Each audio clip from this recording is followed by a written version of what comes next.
Mini yena mwana bem congolais. Boa tarde a todos. Hanalo monga be formação de moço dia bien. Peço a todos meus irmãos angolanos avec Digital Momo. Bomoko ya mboka. Formação. Donc ne bougez pas quoi. www. Bomoko ya mboka. Moko ideal nadia tunga hat. Para que possam acompanhar esta informação de Bomoko ya mboka. Oh Amérique. Oh Afrique. Oh Asie. Oh Océanie avec Digital Momo. Papopi, motoki bala lobi, botala ka bomoko ya mboka merci.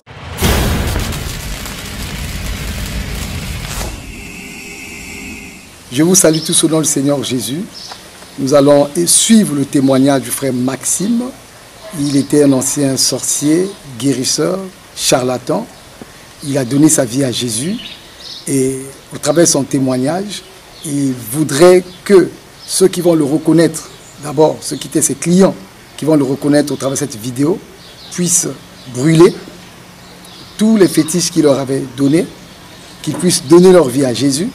Il voudrait aussi au travers de ce témoignage, ceux qui sont ses anciens amis, sorciers, guérisseurs, charlatans, qui vont le reconnaître au travers de cette vidéo, qu'ils puissent également abandonner la sorcellerie et qui viennent à Jésus. Également qu'au travers de ce témoignage, que ceux qui sont tentés ou qui vont vers les féticheurs, vers les guérisseurs, qui puissent tourner leur dos à ces guérisseurs et viennent à la lumière, à la vie qui est Jésus-Christ. Donc on va écouter ce témoignage, un témoignage puissant qui va édifier l'Église et qui va donner l'occasion à beaucoup de personnes donc partout dans le monde de pouvoir donner leur vie à Jésus, abandonner les fétiches, abandonner la sorcellerie, abandonner le maraboutage, abandonner la voyance, toutes ces choses-là et qui viennent à Jésus.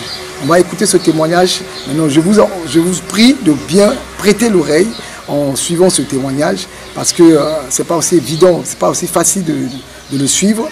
Mais nous l'avons écouté à plusieurs reprises et on a trouvé crédible et nécessaire de publier ce témoignage. Et à la fin de son témoignage, sous forme de série de questions-réponses qui va faciliter la compréhension à beaucoup de monde, je reviendrai encore pour faire un résumé précis sur tout ce qu'il a dit dans son interview. Que Dieu vous assiste, que Dieu vous donne la grâce, que vos cœurs s'ouvrent en écoutant ce témoignage. Amen. Bonsoir mon frère. Bonsoir. J'aimerais d'abord que tu puisses te présenter. Bon, je m'appelle Maxime Kolomo. Je viens de la Guinée forestière, je viens de Kolata. Et je suis marié, ma femme s'appelle Seni Ouyemou. Et j'ai 3 enfants. La première s'appelle Hélène. La deuxième c'est Sori et Jérémy. Donc nous sommes dans une famille vraiment. J'aimerais savoir, et je pense que c'est ce que tout le monde aimerait savoir, pourquoi veux-tu témoigner? Bon, je témoigne pour délivrer les gens que je les ai conduits sur le mauvais chemin, ça veut dire dans la sorcellerie et dans la fétiche. Je témoigne pour les délivrer. Et ceux qui vont aussi chercher cela ailleurs, je témoigne encore de les délivrer encore. Ok, donc le but de ton témoignage ce soir serait de faire sortir ceux que toi-même, personnellement, tu les as menés dans les fétiches et dans la sorcellerie.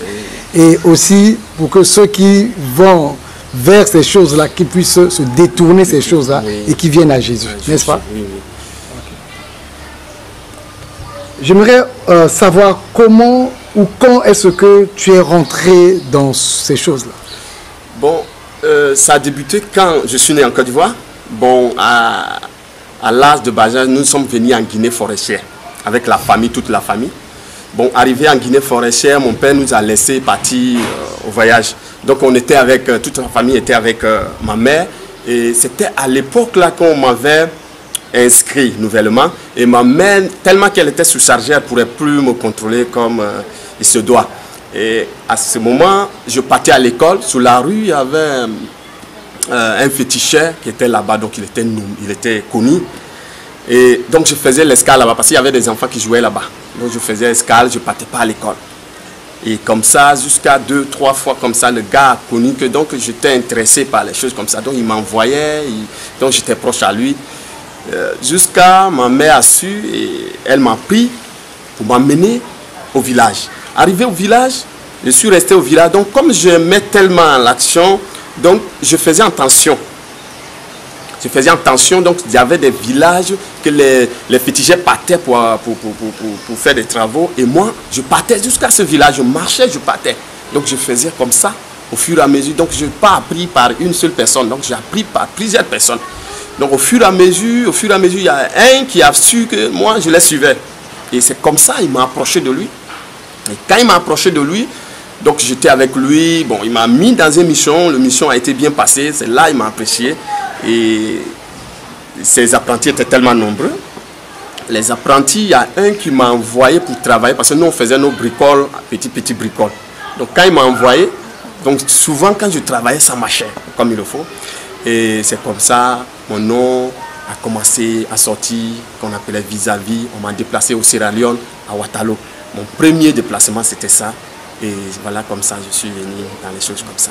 Donc, tu es venu dans les fétiches et dans la sorcellerie par toi-même. Oui. Tu étais impressionné. C'est ça, hein? Oui, c'est ça. Que tu aimais faire ça, ça t'intéressait. C'est pas quelqu'un qui a pris ton nom ou c'est pas un parent qui t'a mené là-bas? Non. C'est tellement que bon, j'aimais parce qu'ils étaient là, tout le monde les respectait. Tu voyais quand il était chez lui, donc tu vois les gens viennent lui donner les choses. Donc tu vois ces manières de choses comme ça, c'est ce qui m'attirait un peu, et tu vois. Ouais, ouais. Donc ce qui t'attirait chez ces féticheurs-là, c'est le respect qu'ils avaient. Qu'ils avaient. Et bon, quand il dit à quelqu'un, je veux ça, la personne vient et tout le monde a peur d'eux, tu vois. Donc, tu sais, dans les entourages, les gens ont peur d'eux. Ils disent que, voilà, c'est un grand féticheur. Donc, tout le monde avait peur d'eux, quoi. Donc, avec ça seulement, donc ça, je m'aimerais me trouver à la place comme ça. Mais ces gens-là, tu aimais être comme eux, quoi. Comme eux, voilà. Tu as voulu être comme eux, féticheurs, qui fait peur aux gens. Voilà. Tu as... ce côté mystérieux, mystique là, ouais. C'est ce qui t'a intéressé et progressivement, tu es allé petit à petit et apprendre la sorcellerie, les fétiches auprès de ces gens là. Ah ok, ça c'est vraiment terrible ce que nous apprenions là, que c'est par toi-même que tu es allé. Et d'autres personnes, c'est les parents qui ont initié l'héritage, mais toi non, c'est toi-même qui es parti. Mais non, on aimerait savoir que tu puisses nous raconter avec des détails précis ce que tu faisais dans la sorcellerie, dans les fétiches. Tu donnes quelques détails, exemple après exemple, quelques histoires. Ah, okay. Bon, je vais donner au moins 3 exemplaires qui sont un peu différents. Bon, sur le domaine, pour commencer, je pars sur le domaine de la voyance. Tu vois, souvent les gens qui vont pour voir les problèmes. Parce que souvent, ils ont des difficultés chez eux. Ils ont des problèmes, des problèmes. Donc, ils ne savent pas où aller pour changer cela. Donc souvent ils décident d'aller voir sur les voyants. Et vous savez que pour le voyant, nous connaissons 3 choses dans le voyant. Ça veut dire pour pouvoir faire la voyance, il faut connaître 3 choses. Donc les 3 choses sont le mauvais esprit, le démon et le sorcier. Bon, vous savez, le sorcier a un caractère, sa parole, sa caractère, sa manière de regarder ne ressemble pas à celui le mauvais esprit. Et celui le mauvais esprit aussi a lui sa caractère et sa parole à part qui ne se ressemble pas aussi à celui le démon. Donc les 3 là, chacun a ses caractères spécialistes. Donc si tu connais ça, quand la personne vient devant toi, qui se pose, tu commences par taquiner la personne. Et quand tu taquines la personne te répond. En te répondant directement, tu vas savoir de quel domaine la personne vient. Si c'est dans la sorcellerie, donc tu connais, c'est dans la sorcellerie. Donc lui, il ne croit rien si ce n'est pas la sorcellerie. Donc, si tu lui parles de mauvais esprits, il ne va pas t'écouter. Il va dire que bon, le gars, il ne connaît rien. Donc, tu lui parles, tout ce que tu touches, il faut venir à la sorcellerie. Et comme ça, là, tu cherches encore à augmenter son problème. Parce que si tu n'augmentes pas son problème, tu ne peux pas recevoir ce que tu as besoin d'elle. Parce que si, exemple, tu cherches un point qui l'a fait tellement mal pour toucher et que tu peux au moins recevoir ce que tu as besoin. Donc, tu commences maintenant à toucher des points tels vieille, courte, noire. Donc, quand tu représentes, c'est quelle femme, elle est proche de toi, ceci. Donc, à sa manière d'expliquer cela, tu vas savoir que la personne déteste celui que tu as présenté ou il ne déteste pas. Bon, c'est là que tu cherches à savoir pour accuser. Donc, si tu sais que lui déteste la personne, parce qu'à sa réponse, tu vas savoir directement. Donc, là-bas, tu vas pouvoir maintenant chercher à pouvoir accuser la personne. Si tu accuses la personne, il va accepter parce qu'il déteste la personne. Voilà. Donc, si tu recherches, tu touches à l'enfant, tu dis, il y a un enfant que les gens entourent, je ne sais pas c'est quel enfant, si c'est que c'est son enfant, là, tu as trouvé un point. Et directement, tu dis, ah, cet enfant-là, les sorciers vont finir pour lui dans ces semaines. Ah, donc, parce que c'est là qu'il a fait mal. Il faut toucher là où ça fait mal pour recevoir quelque chose en elle. Parce que si tu dis, il n'y a rien, donc tu ne peux rien recevoir. Donc, quand tu dis, les sorciers vont attaquer cet enfant, ah, ça va la causer des problèmes. Aide-moi. Donc, quand il dit, aide-moi, tu dis, ok, amène ça, comme ça, on va donner les médicaments. Et puis, comme ça, là, l'enfant serait délivré. Donc, si elle quitte pour aller chercher les choses, si elle voit sa fille, première réaction, c'est sa foi qui va commencer à travailler sur l'enfant. Elle ne va pas bénir l'enfant, mais elle va maudire l'enfant. Elle va dire, l'enfant va mourir, mon enfant va mourir. Donc, elle commence maintenant à lancer maintenant quelque chose sur l'enfant. Elle va mourir, elle va mourir. Elle va partir jusqu'à même rêver que les sorciers ont attaché l'enfant. Et tu vas voir, pour sauver maintenant l'enfant, à la bas là, il y a deux cas. Soit elle va sur marabout, ou soit elle ne va pas. Si elle va sur marabout, elle est sauvée. Mais si elle ne va pas là-bas, là, il y a deux cas. Soit elle ne croit pas le marabout, ou soit elle n'a pas l'argent. Mais si elle ne croit pas le marabout, elle est sauvée. Mais si elle n'a pas l'argent, là-bas, il y a deux cas. Soit elle va emprunter, ou soit elle ne va pas. Si elle va emprunter, elle est sauvée encore. Si elle ne va pas, là encore, il y a deux cas. Soit sa fille croit en Jésus, ou sa fille ne croit pas en Jésus. Mais si sa fille croit en Jésus, elle est sauvée. Mais si elle ne croit pas en Jésus, là-bas, il n'y a pas deux cas. Il y a un seul cas. Donc la fille va mourir. Et si elle meurt, elle va commencer à crier que les sorciers, les sorciers, les sorciers, les sorciers. Donc le nom des sorciers, elle est déjà sorcière.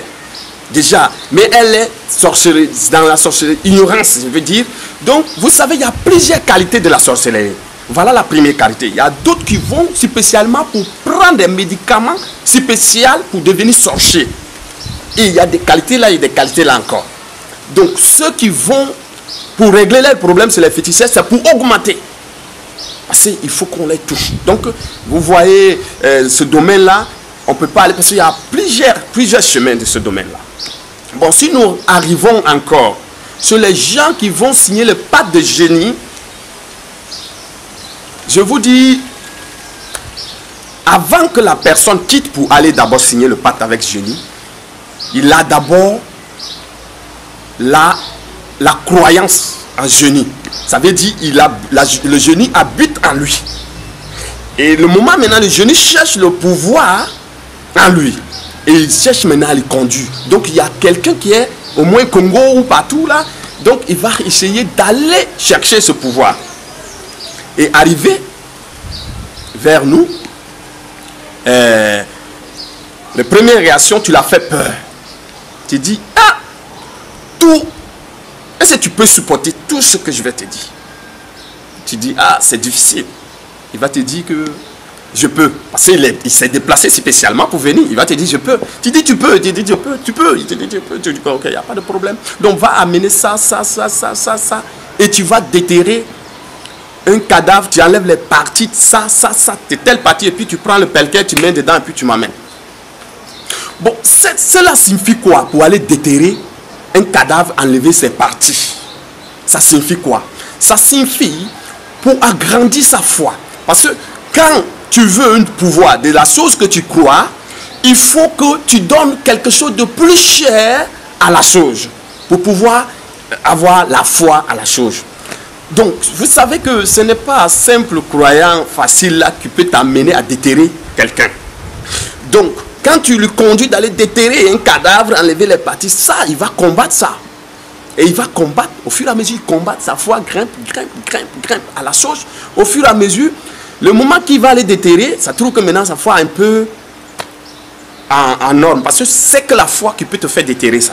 Et quand il vient, qu'est-ce que tu vas lui dire? Tu regardes, tu vois que sa foi, le niveau de la foi peut apparaître le génie devant lui ou non pas. Donc quand tu sais que ça ne peut pas apparaître le génie devant lui, tu dis le génie demande ta fille. Et ça, c'est encore deuxième étape d'agrandir la foi. Parce que c'est pour donner ce qui est plus cher de toi. Nous le poussons pour pouvoir donner les choses les plus chères de eux à génie pour avoir la puissance de génie. Parce que c'est la foi qui peut faire que tu prends. Si tu as un doute, tu ne peux pas donner ta fille. Le doute ne peut pas te faire donner ta fille quelque part à un génie ou quoi qu'il soit. Mais c'est la foi que peut te faire donner. Donc il va combattre avec cela. Donc tu vas lui dire, donc ta fille, tu amènes telle les photos et les habits qu'il porte, ceci, comment, et tu l'amènes ça. Donc il va prendre certains habits anciens qu'elle a portés, les photos, et puis tu amènes. Donc s'il a accepté d'amener ça, c'est que la foi a encore poussé à la chose. Donc quand il l'amène, et les matériels sont là, il va chercher un paquet de bougies. Le paquet de bougies, il l'amène et puis il y a un calebasse. Le calebasse, nous allons prendre le photo et la clé de la maison qu'il va déposer la caisse de génie pour recevoir le génie chaque vendredi soir de mois. Donc, quand il vient avec la clé, tu dis que tu partageras la clé avec le génie. Donc, quand il vient, tu enlèves pour le génie, tu mets dans le calebasse, tu prends les affaires des enfants, tu mets dans le calebasse et encore tu vas prendre ça, tu attaches. Tu rentres dans la chambre noire avec. Et arrivé, tu vas allumer un bougie. Et quand tu allumes un bougie, tu allumes au moins dans 1 heure d'écart. Ça veut dire si tu es arrivé à midi, jusqu'à 1 heure, tu sais où ça se limite. Tu mesures tous les bougies là et tu creuses, tu coupes les veines de chaque bougie à le niveau que le bougie s'est étendu. Donc quand tu finis, tu fermes tout. Et tu charges encore le paquet. Et quand tu charges le paquet, tu le déposes dans la caisse. Tu prépares tous les matériels nécessaires, qui est bizarre, qui peut le faire. Bon, il y a des médicaments qui vont se laver avant de recevoir le génie. Il y a beaucoup de choses que tu vas préparer, tu mets dans la caisse. Donc quand il ne serait pas là, les matériels des enfants que tu avais mis dans le calebasse, tu as attaché, tu enlèves, tu prends les parties de cadavre qu'il t'a amené et tu piles. Le mouton, tu égorges, tu mets le sang et tu mets dans le calebasse. Avec les habits de l'enfant, là, tu coupes, tu mets dans le calebasse. Tu pèses maintenant les photos de l'enfant avec quelque chose qui est chaud. Et tu déposes sous ce calebasse. Tu attaches comme tu avais attaché. Tu redéposes encore dans la caisse. Avec tous les grimaces. Et maintenant, tu viens, tu lui dis, bon, tu vas aller. Le travail est fini. Tu prends cette caisse, arrivé, tu allumes 3 bougies. 3 ou 4, ça dépend de comment tu vas travailler. 4 par 4 angles de la chambre. Et les 4 angles de la chambre, quand tu allumes, tu prends le calebasse, tu déposes devant toi, tu mets le pellicule et tu t'assois sur ça. Et tu cites ça, tu te laves avec les médicaments comme ci, comme ça. Et puis tu te poses et tu attends le génie. Le génie va, parce que tu lui dis d'allumer le bougie à 23 h. À 0 h, le génie va rentrer. Mais quand le génie rentre, il va éteindre toutes les bougies. Et il allume sa lumière et il parlera avec toi. Mais pourquoi les bougies? Les bougies, c'est pour mettre sa foi en position. Donc, vous savez que les bougies ne vont pas s'éteindre de le même moment. Non, ils vont s'éteindre par étape. Donc ils ne vont pas s'éteindre une coup. Et comme ça, vous allez voir qu'il vient, il se positionne, il allume les bougies et il est là. Et tu mets le calebasse, tu dis que bon, le génie va venir, on avait mis la clé. Et toi tu vas retirer la clé depuis là-bas. Donc tu vas dire qu'il avait mis la clé, la photo et tout ça là-dedans. Donc le génie va porter. Et comme ça, vous allez échanger ce qu'il t'a demandé. Maintenant, quand lui vient chez lui, à 23 h, il est dans sa chambre fermée. Il s'assoit, il fait tout ce que tu lui as recommandé. Il finit, il attend le génie. Vous savez, le moment qu'il attend le génie, à 0h, quand 0h s'approche, vous allez voir, l'un des bougies va s'éteindre. Pam! Ça, c'est la première présence de la foi qui commence maintenant. Parce que là, il a l'assurance que, hop, je reçois, l'action est en train de venir. Le génie s'approche. Donc là, il classe, parce que le peur va commencer à rentrer et la foi va commencer à grimper. Il attend. Deuxième. Au fur et à mesure, le deuxième s'éteint encore, il dit aïe, aïe, aïe. Donc c'est déjà là qu'il vient. Donc, troisième, non, là, il sera dans un niveau de peur élevé. Et ça, c'est la foi maintenant qui présente, qui attend. Et là, directement, tu vas voir, le dernier, si ça fait pam, il va décrire directement l'image, ça veut dire dans sa tête, directement. Et la première chose, c'est la lumière. La lumière va se fuir. Le génie, et il va voir le génie par sa foi. Ça veut dire qu'il va décrire, il fait sortir, pap, devant lui. Ça, c'est l'imagination directement. Donc, son imagination éclaircie, il fait apparaître le génie, il parle avec le génie, et le génie va lui répondre de ce qu'il veut attendre. Et après, quand le génie est parti, il va prendre le calebasse, il trouvera que, quand on mettait les trucs là, c'était pas pilé comme ça, avec les sangs comme ça. Donc, directement, il reçoit quelque chose que lui, il a touché quelque chose. Et il va aller enterrer ça. Donc, vous savez déjà que là, la personne, s'il veut maintenant, exemple, il veut maintenant expliquer, il va expliquer la réalité, que j'ai reçu le génie face à face. Donc, j'ai vu, j'ai parlé avec lui, personne ne peut enlever. Il va te dire que, ouais, moi j'ai reçu. Mais la réalité, il ne connaît pas. Bon, nous revenons encore, les gens qui croient à les démons dans l'eau, dans les montagnes, qu'on sort. On nous appelle souvent d'aller chercher les démons dans l'eau, dans les montagnes, partout, quoi. Donc un jour, j'étais à Libéria et j'ai vu des gens qui venaient dans un village pour venir me dire que, vraiment, notre village, il y a un problème, nous voulons que tu viennes et puis tu vas chercher le démon là-bas. J'ai dit, le démon, il dit que oui, oui. Il dit, comment ça se passe? Il m'a expliqué, il dit que, bon, chaque année, le démon prend quelqu'un. Bon, mais cette année, ça a débordé. Il y a ici enfants qui ont parti. J'ai dit, ouais.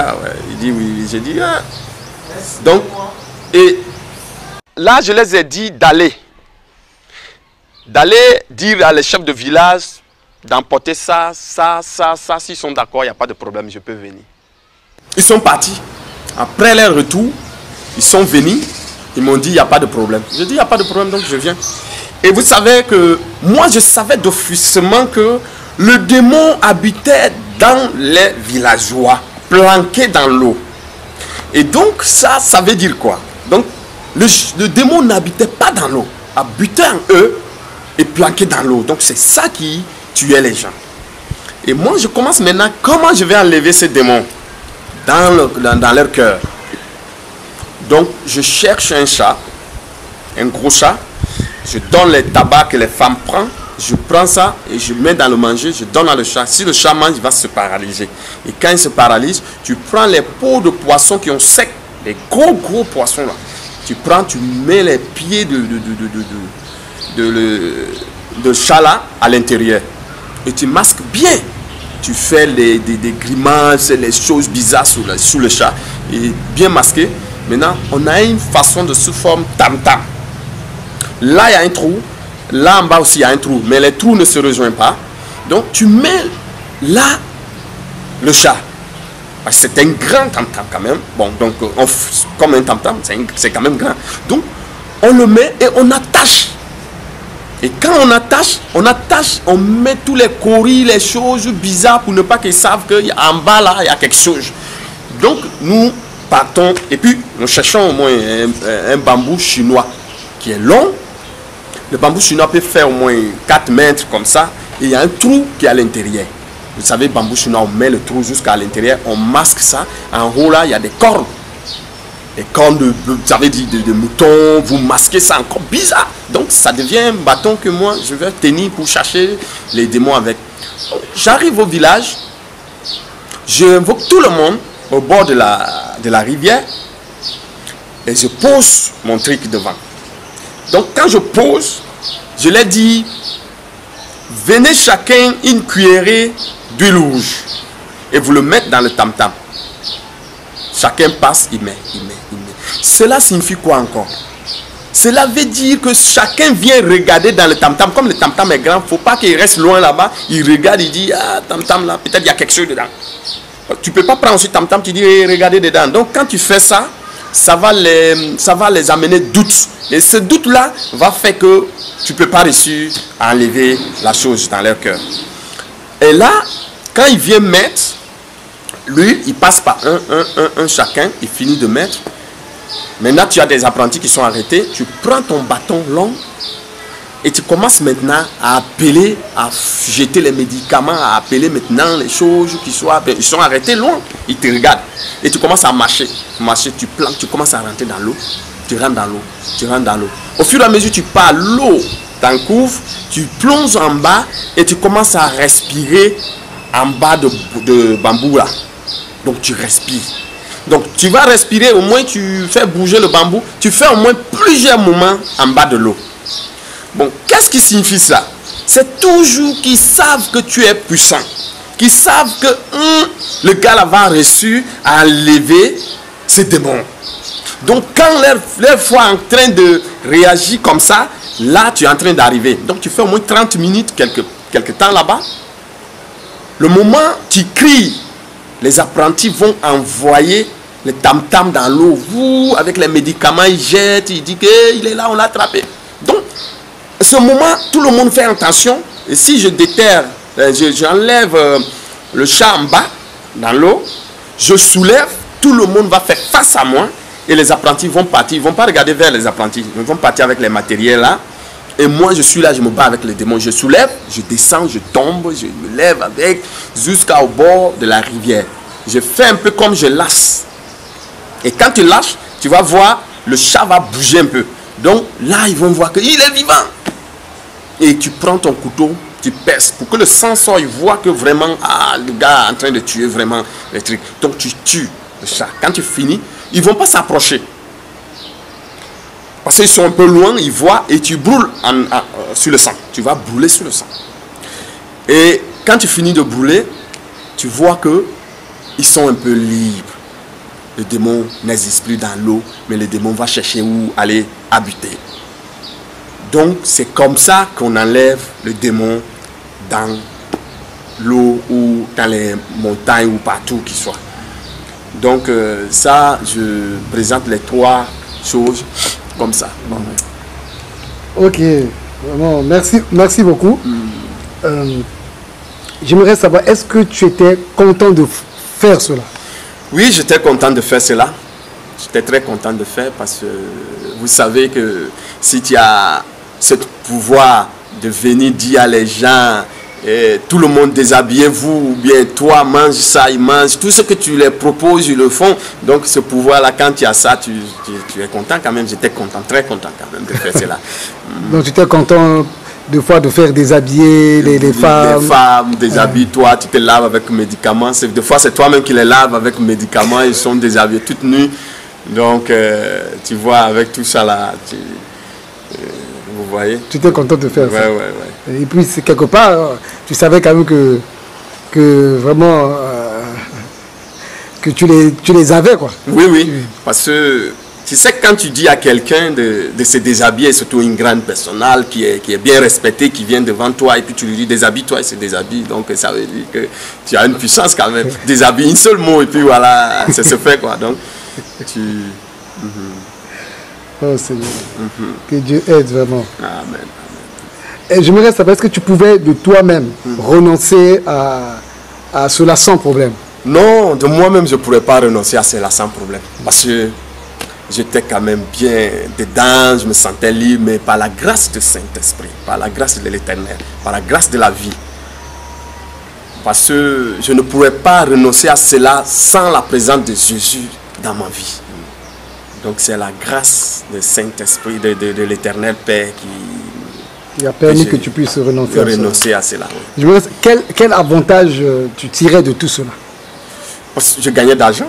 Donc l'avantage qui était là, c'était l'argent que je gagnais et tout ce que j'avais besoin. Des fois, nous, on demandait les habits, on demandait tout ce qu'on avait besoin, même sucre, tout ce que tu vois que ça manque chez toi, tu demandes. Donc il va apporter. Oui, on t'apporte. Tout ce que tu vois dans ta chambre, tu regardes, ça manque, un client, tu mets dedans. Et c'est pour le génie, c'est pas pour moi. Donc,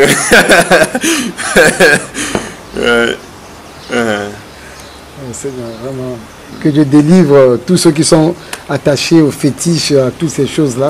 Au travers de ce témoignage, je crois que le Seigneur va délivrer beaucoup de personnes. Au nom de Jésus. Quel regret as-tu eu en pratiquant tout cela?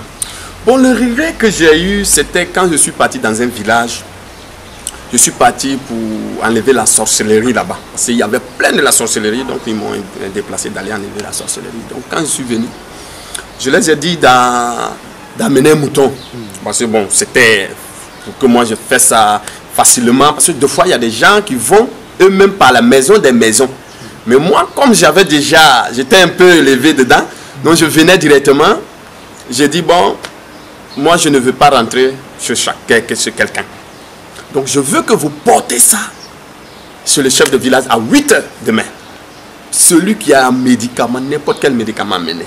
N'importe quel fétiche, quoi. Voilà, n'importe quel fétiche, la sorcellerie, quoi, qui ont pris pour les sortes, qu'ils lancent sur les gens, tout ça là. Donc, je prends le mouton qu'ils vont amener, j'ai déposé, je dis, bon, celui qui amène pas, qui laisse un, son esprit part. Il va et mourir. Son esprit part et je pars, j'invoque le reste dedans comme ça en parlant et le mouton tombe. Quand le mouton tombe, donc ils ont l'assurance que vraiment si j'amène pas, c'est comme ça. Parce que je ne touche pas le mouton. Le mouton est arrêté devant foule et je pars, le mouton tombe. Il tombe, il meurt. Et tout le monde va dire, tu as vu, si tu laisses un grain, donc... Si tu n'amènes pas ton fétiche, tu vas mourir. Tu vas mourir. Donc amène ton fétiche. Voilà. Donc comment aussi le mouton meurt? Comment on appelle les villes? Nous prenons les villes, il y a des cuillerées, nous avons des cuillerées que nous connaissons, ça fait minutes ou 2 heures qu'on donne et on le fait boire encore d'eau. Donc quand tu donnes pour 1 heure, tu donnes et tu lui donnes à boire. Donc il vient, tu sais, à 1 heure, il va mourir, le mouton.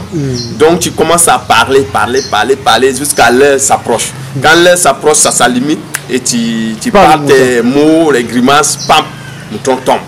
Et lui, sa mort, il meurt, on ne voit pas le cœur à l'intérieur. Donc souvent, ça disparaît, le cœur comme ça. Donc ça détruit le cœur à l'intérieur du mouton, quoi. Donc quand c'est comme ça, nous tuons. Et quand j'ai fait ça, le lendemain, ils ont amené tous les fétiches. Et vous savez qu'au village, nous avons quand nous rentrons directement, nous avons des résultats directement qui viennent. Il y avait eu des dégâts ici, c'était comme ça, un petit enfant, oh, c'était ceci. Donc, vous avez des nouvelles. Et vous commencez à chercher à accuser le plus détecté au village. Donc, j'avais accusé au moins 3 personnes. Donc, les 3 personnes que j'avais accusées, ils ont refusé, ils ont nié. J'ai dit non. Parce que tout le monde était derrière moi. Donc, parce que c'est le village qui m'a appelé, qui m'ont invité. Donc, j'ai dit, c'est eux. Celui-là a fait ceci, celui-là a fait ceci, celui-là a fait ceci. Donc, ils ont nié. Donc, on les torturait. Le village les torturait pour qu'ils acceptent. On les torture. Maintenant, il y a eu 2 qui ont dit, mais quelle foutaise, moi, je vais accepter. Et puis, je quitte dans ce connerie. Les 2 là ont accepté. L'autre a dit non, c'est pas moi, c'est pas moi. Et voilà, j'ai signé, on s'est juré sur un lot que j'ai préparé, on s'est juré sur ça, on a bu. Et voilà, je suis parti. Quand le travail est fini, je suis parti. Quand je suis parti, ses familles lui ont abandonné. Tout le monde lui a rejeté. Il ne peut même pas s'approcher à quelqu'un, selon ce qu'on me disait. Donc j'avais un travail que j'ai laissé derrière moi dans le village là. Quand je suis retourné pour faire ce travail, on m'a expliqué toute l'histoire là, que voilà le gars, il est tellement comme ça, il est abandonné, il a maigri, je lui ai vu, il avait maigri. Donc quand je suis quitté, ça n'a même pas fait 2 jours, j'ai attendu qu'il s'est suicidé. Et ça c'était un très grand regret que j'ai eu vraiment dans ça. Un très grand regret, vraiment. Donc accuser quelqu'un comme ça, et puis rejeté par sa famille, et il n'a pas supporté le regret, le rejet de la famille, Et il est allé finalement se suicider, tout en sachant que tu savais quand même, tu savais très bien que c'est pas vrai. C'est pas lui. Parce que c'est nous qui les donnons le fétiche. Le fétiche, quand même, qu'on les donne, il y a les causes. Il y a les causes pour le travail, des fois d'autres prennent pour se protéger. Donc, tu vois, il y a plusieurs. Mais pour les gens là, ils n'avaient pas, c'était pas eux. Ce n'est pas eux. L'auteur. Donc, tu cherches à avoir la puissance, ça veut dire pouvoir de ta présence, quoi. Ça veut dire tu peux pas venir seulement simple, il faut que la chose soit, tu la grandis, quoi. Ça grave. Ça grave les choses, quoi. Donc, et les gens détestés par le village, les gens déjà soupçonnés d'être sorciers, c'est vraiment eux. C'est vraiment vraiment là. Même si c'est pas eux. Même c'est pas eux. Tu vas accuser ces gens-là. Tu accuses. Et les gens que quelqu'un détestait déjà, il avait déjà dit que bon, je pense que mon problème c'est mon oncle. Tu vas dire c'est ton oncle. Et tu vas appuyer là où ça fait mal. Il va dire tu es un bon sorcier. Tu es un bon féticheur. Et parfois c'est même pas, et souvent c'est même pas le cas. J'aimerais savoir quel est l'événement qui t'a conduit à recevoir Jésus-Christ dans ta vie. Bon, l'événement qui m'a conduit à recevoir Jésus dans ma vie, c'est que j'étais là au Sénégal. Bon, je me suis mis dans un problème de falsification. Je me suis retrouvé en prison de Thiès. Et dans la prison de Thiès, j'ai fait 4 mois dans prévention. Et là, il y a eu Rita qui avait une association, comment on dit, la fraternité de la prison qui venait en 2013 dans la prison. Et quand ils sont venus, donc, on était là, on n'avait nulle part aller. Donc on dit chrétiens. Les chrétiens écrivaient, donc on s'est inscrit pour sortir chaque mardi. Et voilà comment je me suis inscrit pour aller, pour sortir au dehors, pour prendre un peu air.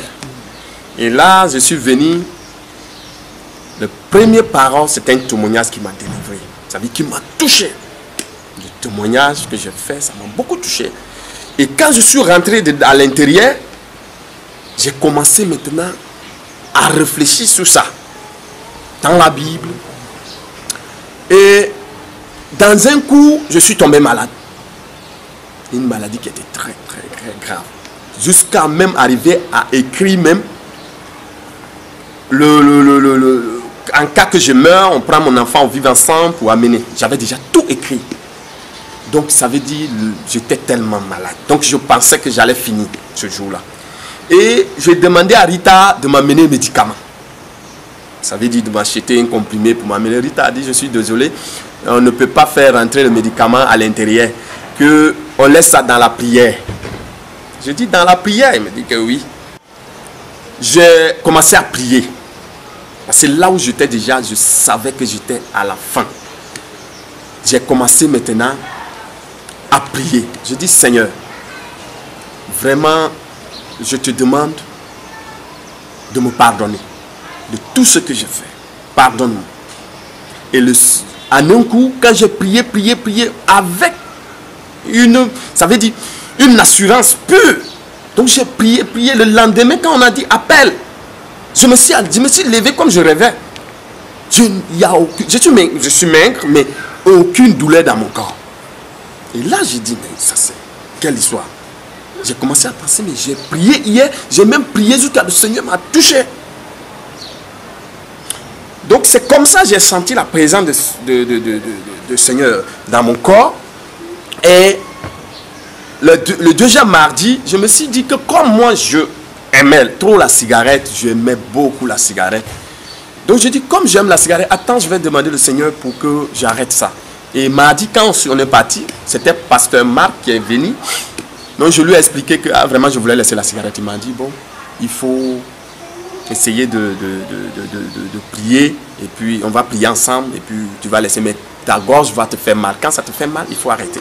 Je dis, il n'y a pas de problème. Donc quand je suis rentré à l'intérieur, j'ai eu mal à la gorge, mais je forçais à fumer. L'autre m'a dit, il m'a demandé, il me dit, tu as laissé? J'ai dit non, je n'ai pas laissé. Il me dit, tu n'as pas laissé. Il dit, j'ai dit, mais ça m'est arrivé comme tu m'as dit. Il dit, ok, alors, quand le Seigneur présente comme ça, tu laisses, ça ne faut pas dire. Et depuis le moment, quand je suis rentré à l'intérieur, jusqu'à aujourd'hui que je témoigne comme ça, on dirait que je n'ai jamais fumé. Voilà les points que le Seigneur m'a touché. Et j'ai commencé, comme je n'ai pas fréquenté, je n'ai pas été à l'école, je ne savais pas lire. C'est là que j'ai commencé à lire la Bible. Commencer, parce qu'en prison, pour quand on te lit la Bible, il faut payer. Et je n'avais pas de moyens pour payer les gens. Donc, j'ai commencé maintenant à me forcer. Je demandais au Seigneur de pouvoir faire pour que je comprenne sa parole. J'ai été, comment dire, délivré. Donc en prison, tu disais tantôt qu'en prison, tu ne pouvais pas lire la Bible toi-même. Il fallait que quelqu'un, si tu voulais que quelqu'un lise la Bible pour toi, il fallait payer la personne, n'est-ce pas? Mais comme tu n'avais pas les moyens pour payer la personne, tu t'es forcé à lire la parole. Parce que je n'avais pas le moyen pour que quelqu'un lise pour moi, donc il fallait que j'essaye de demander la puissance du Seigneur pour pouvoir me conduire à lire. Parce que je ne pourrais pas lire et ni comprendre, quoi, de fait. Comment est ta vie maintenant? Ma vie est vraiment merveilleuse parce que j'ai laissé tout ce que je faisais, la fétiche, la falsification, les mauvaises choses, donc j'ai tout laissé, la cigarette, l'alcool. Donc je suis vraiment la femme, bon, j'ai tout laissé presque. Bon, je suis avec le Seigneur actuellement, j'ai une très belle vie avec ma famille. Tu as tout abandonné? Tout abandonné, donc là où je suis, bon, vraiment. Quel verset biblique ou quelle histoire biblique tu aimais quand tu étais en prison, quand tu lisais la Bible? Bon, le verset qui m'a touché dans la Bible, il y a deux versets qui m'ont touché quand je lisais la parole. C'est Genèse 1 à partir de 26 à 31.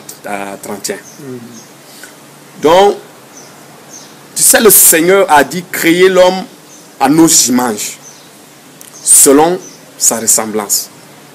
Et il dit dominer sur toute ma créature. Donc là, ça m'a beaucoup touché. Parce que quand a été parlé, j'ai su que nous sommes l'image de Dieu. Ça veut dire que nous représentons Dieu sur terre. Donc quand j'ai réfléchi à ça, j'ai dit que c'est le seul Seigneur qui a la gloire. Donc il ne partage pas sa gloire avec personne. Donc moi, je suis en train de chercher une puissance hors de lui.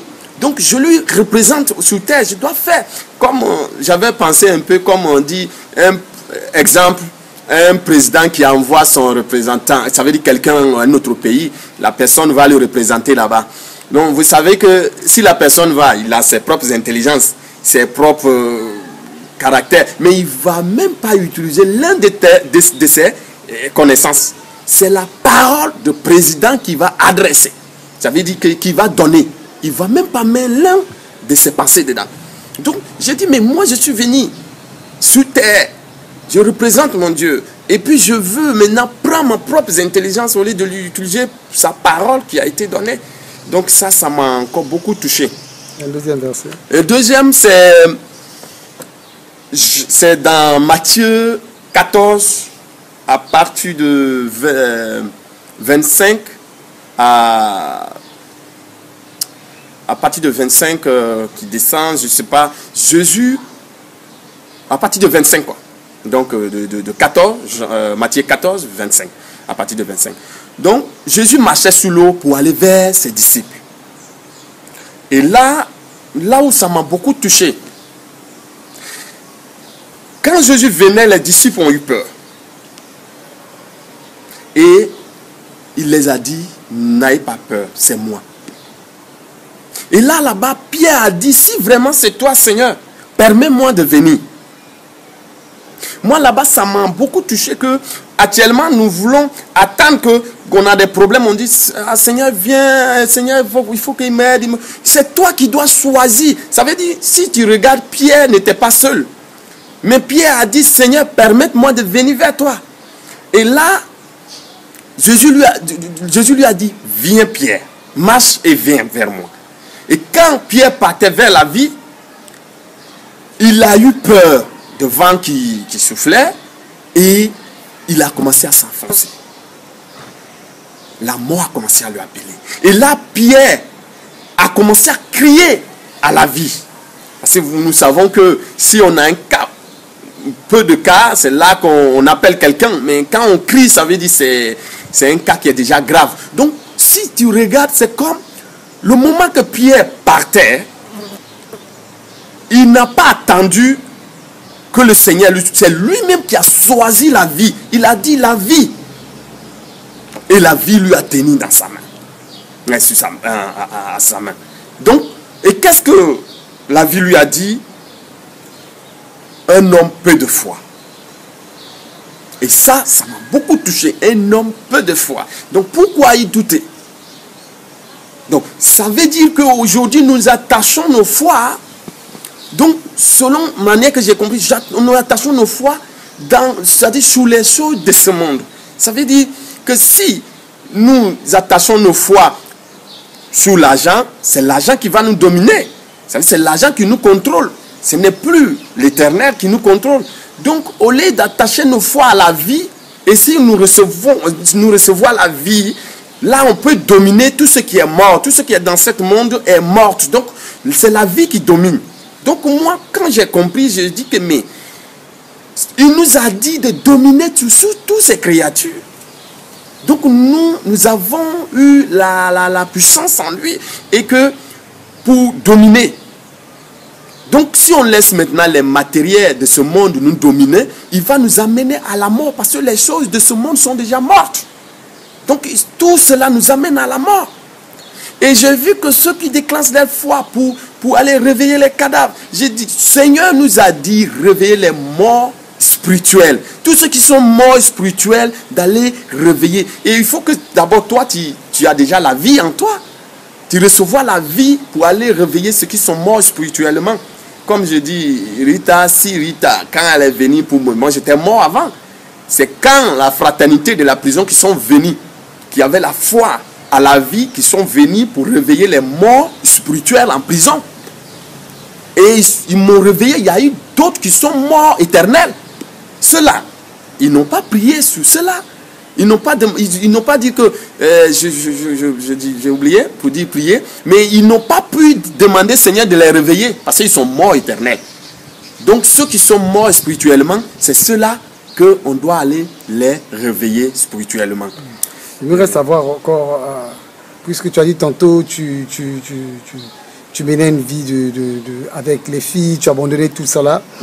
Et j'aimerais savoir, est-ce que tu as un message particulier à donner pour les jeunes hommes qui passent leur temps à courir derrière les femmes blanches, à mener une vie de ce genre-là? Est-ce que tu as un message pour ces gens-là? Bon, j'ai un message pour eux, les jeunes qui courent derrière les femmes blanches souvent, tu vois, à Sali ou ici, partout. C'est eux, bon, vous savez, j'ai encore vécu dans tout cela. Donc, j'avais déjà une femme blanche qui était âgée, donc je vivais avec elle. Mais je les conseille quelque chose, de savoir que d'abord que nous suivons quelque chose, c'est pas eux qu'on suit, on suit l'argent. Et eux aussi suivent la sexe. Donc tu vois que c'est un combat que vous êtes en train de faire. Donc chacun veut gagner. Et donc c'est très dangereux. Moi j'ai eu ce défaite. Mon enfant a été abandonné au vivre ensemble à cause de tout ça. Donc je les conseille vraiment de pouvoir laisser à suivre les vieilles blanches, de venir se marier avec, de suivre le Seigneur, de pouvoir laisser la facilité que l'argent les domine. Donc je les conseille vraiment de laisser toutes les choses qui n'ont aucun avantage, parce que tu vas terminer mal. Vous savez, si tu vends ton corps pour recevoir et l'argent, à cause de l'argent, et l'argent, c'est pas quelque chose d'éternel, quoi. Donc, vraiment, je les conseille de pouvoir venir en Christ et laisser tout cela, quoi. Amen. Amen. Parce que ta fille a été abandonnée quand tu étais en prison. En prison, pendant les 4 ans et quelques, 4 ans ma que tu étais en prison, était abandonnée. Avec la blanche. Voilà, elle l'a abandonnée. Et c'était, s'il n'y avait pas vivre ensemble, ça avait lancé... le vivre ensemble ici, oui. Ma fille allait rester sur la rue. C'était une association qui s'occupe des enfants. Qui s'occupe des enfants. Qui a récupéré ta fille. Voilà. Et la blanche qui était toujours avec toi, là où tu as vécu pendant plus de 4 ans avec elle. Elle a abandonné puisqu'elle n'avait plus ce qu'elle pouvait avoir de toi. Et elle a abandonné ta fille. Ma fille. Donc c'est pour ça que tu parles, tu dis au jeune homme de laisser cette vie-là. C'est une vie de désordre d'abord qui ne plaît pas au Seigneur. Et c'est une vie, on pense qu'on va gagner, mais on perd son âme. On perd son âme. Et c'est une vie où chacun vient pour jouer son rôle. Gagner quelque chose. Ouais. Mais à la fin, en réalité, tu ne gagneras rien. Tu perds. Tu perds, tu ne gagneras rien. Et gloire au Seigneur pour cela. Jésus t'a libéré vraiment de cela. Ouais. Maintenant, tu es attaché à ta femme, à ma femme, à ta pauvre femme. Tu es là tranquille. Ouais. La vie des Toubab, là, c'est terminé. C'est terminé. Vraiment. Toubab, ce sont les blanches, les vieilles femmes âgées, qui ont déjà fait leur vie bien fatiguées, t'acheter pour t'utiliser. Donc, tu vois, tu donnes ton corps comme ça. Et surtout, pour les jeunes, c'est pas bien. C'est pas bien. Pour tout le monde, c'est pas bien. Pour tout le monde, c'est pas bien. Est-ce que tu as un dernier mot à dire pour que ceux qui sont des féticheurs et des sorciers, qui puissent abandonner cela parce que les gens vont t'écouter, et ceux qui vont consulter, ils croient en ces gens-là, qui puissent tourner le dos à ces gens-là et qui viennent à Jésus. Amen. Je veux vraiment inviter tous ceux qui croient vraiment à la fétiche, ça veut dire des mauvaises choses, comment dire, à la sorcellerie et tout ça, pour aller chez les fétiches, chez les voyants. Vous savez que quand nous avons des problèmes, c'est pas vers là.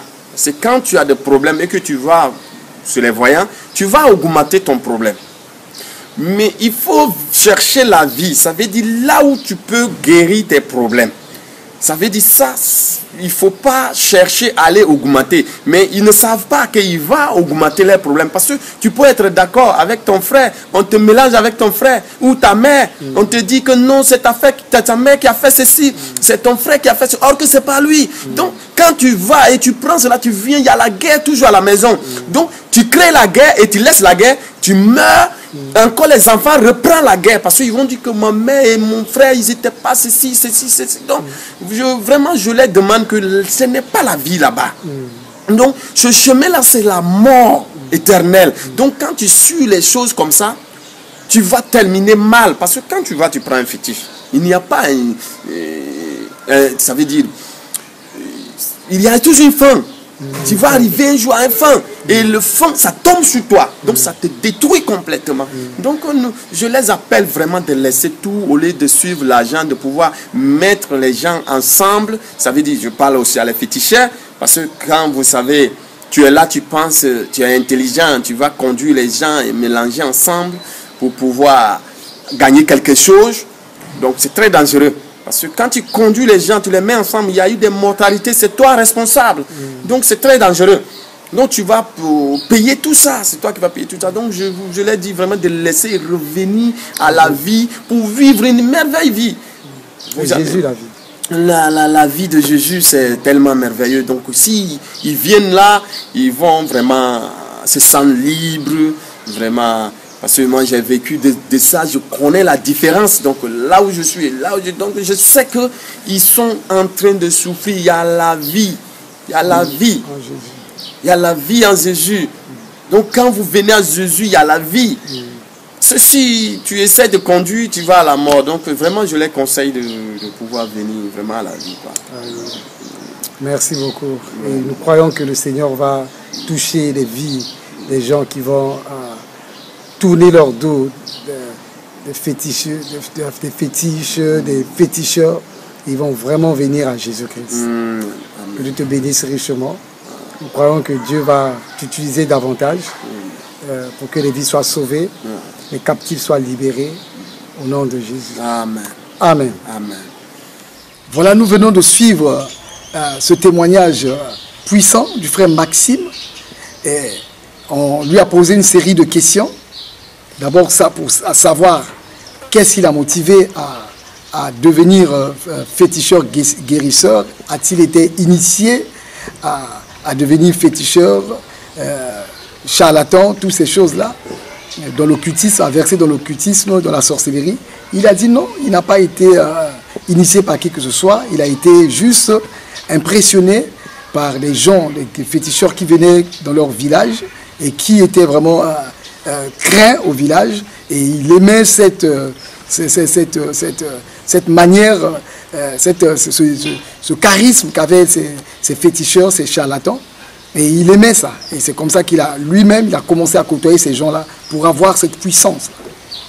Et vous voyez que l'initiation n'est pas toujours quelqu'un, un parent qui initie quelqu'un, ça peut être un individu qui peut lui-même aller se faire initier parce qu'il aime les choses comme ça. Et je prie, je demande à tous ceux qui aiment la sorcellerie ou aiment la magie, ils aiment la voyance, ils trouvent que c'est bien d'être voyant, c'est bien d'être franc-maçon, c'est bien d'être occultiste.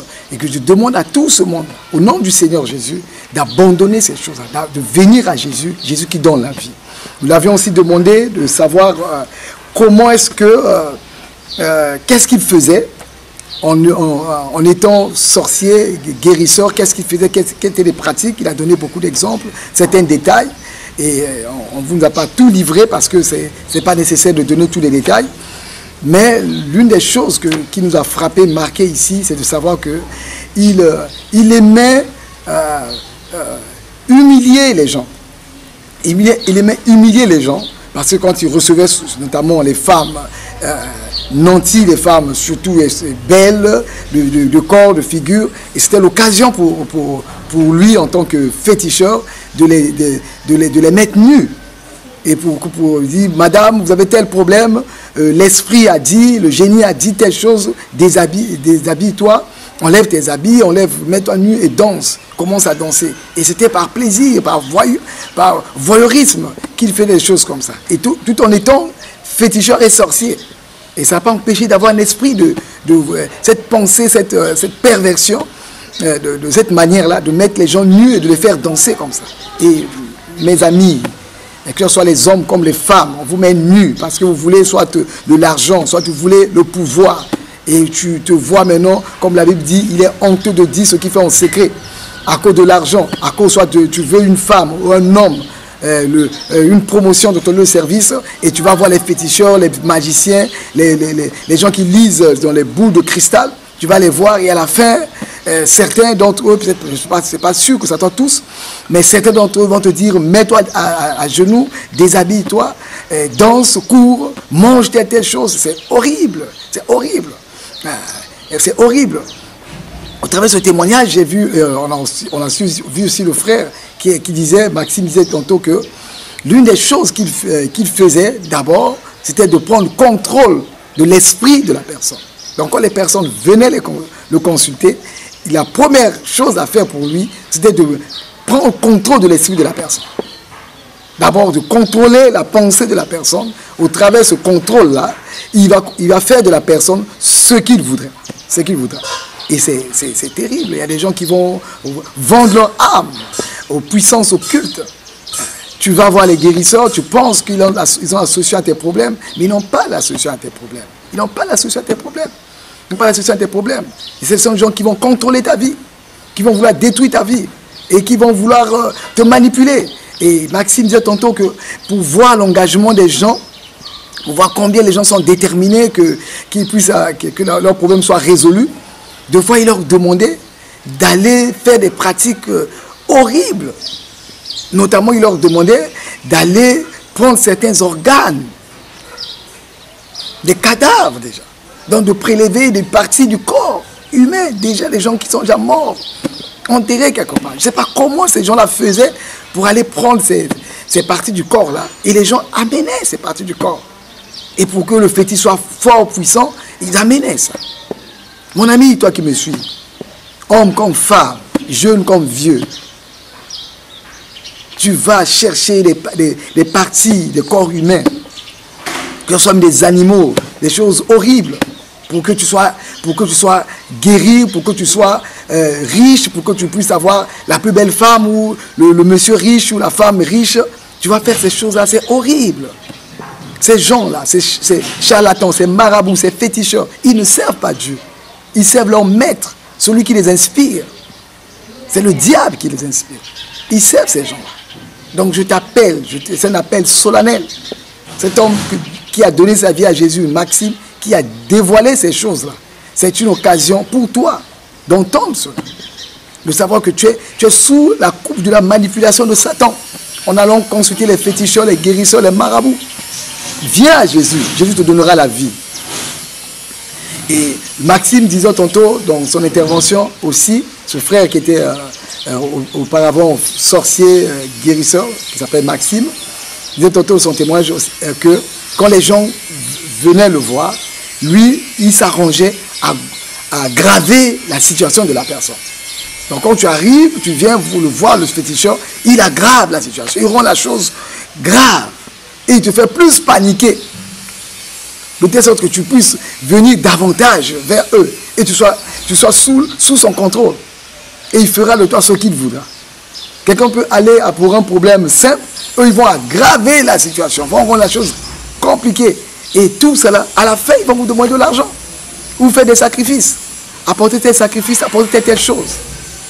Il a divisé, il avait dans le passé, il avait divisé les familles. La mère contre son fils, il a monté la mère contre son fils. Le fils contre sa mère, accusant que la mère que l'origine de tes problèmes c'est ton fils. Le fils, l'origine de tes problèmes c'est ta mère.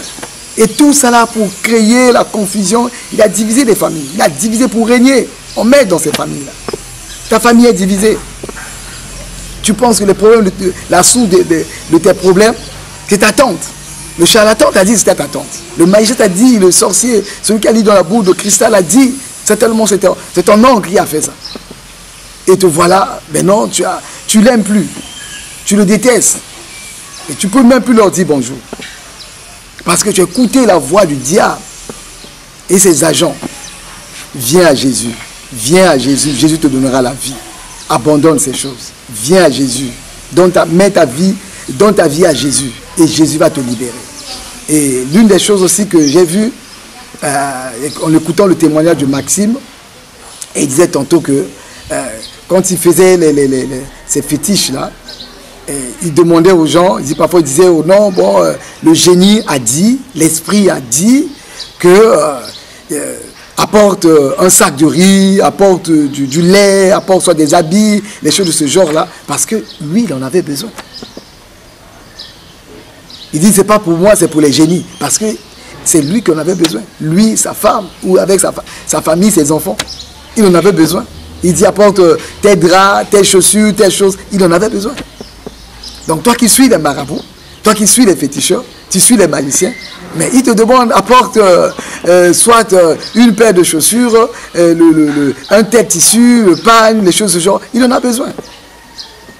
Il en a besoin. Et ces gens exploitent la misère humaine. Ils exploitent ta misère. Ils exploitent ta haine. Ils exploitent ta cupidité. Ils travaillent avec ta cupidité. Ils travaillent avec ta haine. Ils travaillent avec ta jalousie. Ils prennent ta jalousie, ils retravaillent ça. D'abord pour s'enrichir soi-même. Et aussi pour te monter contre ton père, contre ta mère, contre tes frères, contre tes soeurs, contre tes tantes, contre tes voisins, contre tes collègues de service. Et vous suivez ces gens-là. Vous écoutez ces gens-là.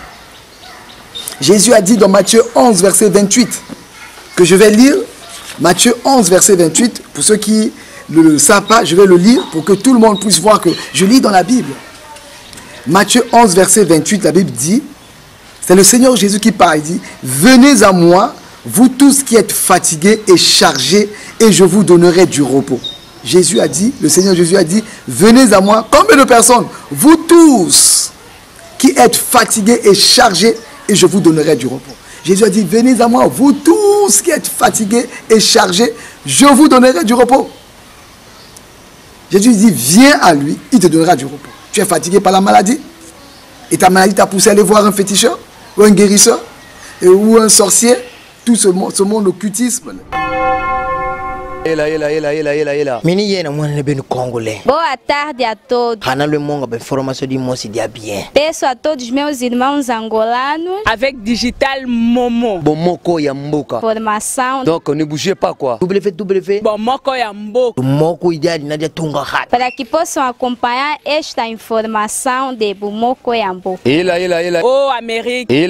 Oh Afrique. Oh Asie.